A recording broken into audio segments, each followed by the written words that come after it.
Well, I'm going to be talking about my experience with iPhone games. I was going to name this talk, How to Sync Your App Without a Ripple.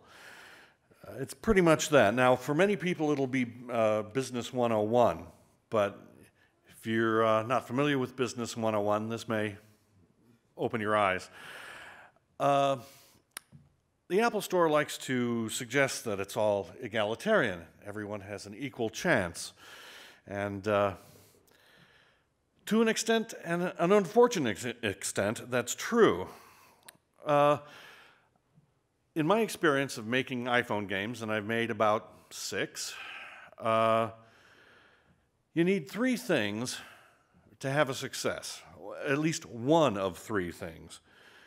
You either need lots of money, which you spend in marketing, or you have a hot property, which everyone knows about, or you have an incredible amount of luck. Now, the games we made didn't really have any of those things. Let's see. The problem is when you're agonizing over details of your game, trying to make it look the best and play the best, you're struggling for quality. And yet, in the back of your mind, you realize that the game that's been squatting at number 1 for the last 5 weeks was Moron Test. You begin to think, that game's referring to me personally. So, the games we built, we didn't have money for marketing, and we didn't have hot properties. And unfortunately, the incredible luck never showed up. So, without any of those 3 items, your app is a drop in a vast, vast ocean. I think I did some math today and figured out that if you took all the apps in the App Store, the games alone, there's 27,000 games. If you put those all in a box and put them on a shelf, as in, say, the shelves at Fry's, you end up with a store about the size of half a football field. And all the boxes are going to look the same. How do you know which ones are worth getting? Well, you see the arrows pointing down occasionally, big neon arrows. Those are the guys who have money for marketing. And you'll run over to that part of the store and see, gee, what's under the big glowing arrow? And it may be good, it may be bad. You can also see crowds of people, inexplicable crowds of people. In tight little locations, oohing and eyeing over one game. And you go, what the heck is that? Oh, that's a hot property. That's all the UEGO guys going, oh, I gotta have this app. And then you see the bewildered guy, the bewildered developer, surrounded by a bunch of people, and he hit some inexplicable viral luck, and it got before the right eyeballs, and now everybody's wanting his game. But that's a very small number of little crowds of people in this vast store. Now, it's kind of illuminating to look at what's not on the list of items that you need, like quality. The Moron Test was, this is something you could do fairly quickly. And we tried to say, okay, we're not making it really great with our, carefully crafted products. Can we think of a stupid game? Can we think of something really dumb that's easy to just crap out? And the problem was, we came up with a lot of ideas. But the problem was, we would then search for them on the iPhone store. And there they were, in 1 or 2 or 3 different, incarnations.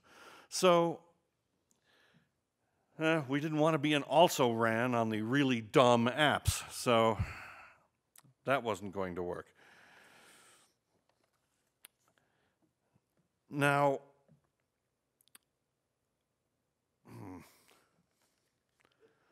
I've drastically mistimed how long this talk was going to take. I'm not saying that you shouldn't do an iPhone game. I'm saying that you need realistic expectations without some way for your app to really, stand out. And you get that little bit at the start. When you first show up in the iPhone store, you're on that first page. It doesn't last long. And you start slipping down. In the vast half a football field store, there's games coming in all the time. People carrying in new games and putting them on the shelves and pushing the ones that were there back towards the back of the store. And it's always like that. You're always competing with new apps coming in. Now you can make a new addition to your app. You can change your app. You can update your app. You can fix a bug. And that kind of places it back at the front of the aisle where it gets pushed back again. That's how the iPhone store kind of works. It's bizarre. The App Store is a strange animal. Let's see. But it's a good place to create experimental apps. There are apps in the iPhone store that would never have been made in any other venue. I mean, you can take a risk. You can take enormous risks because, if you haven't spent a lot on marketing, you're going to make pizza money with your app. And if that's what you expect and you're prepared for that, then anything goes. You can make an app about driving a monster truck through a forest, hitting deer. You can do any strange idea to see what people respond to.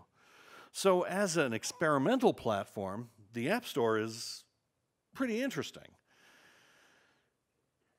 But as a money-making proposition, it's difficult.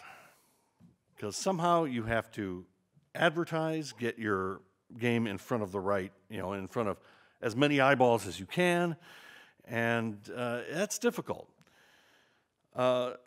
People were telling me that the people who made Angry Birds, they'd been making games for a long time. And finally, Angry Birds hit. And that they got the viral luck that everyone had to get it and play it. And so with their with this luck, they created a hot property. And now they have money for marketing.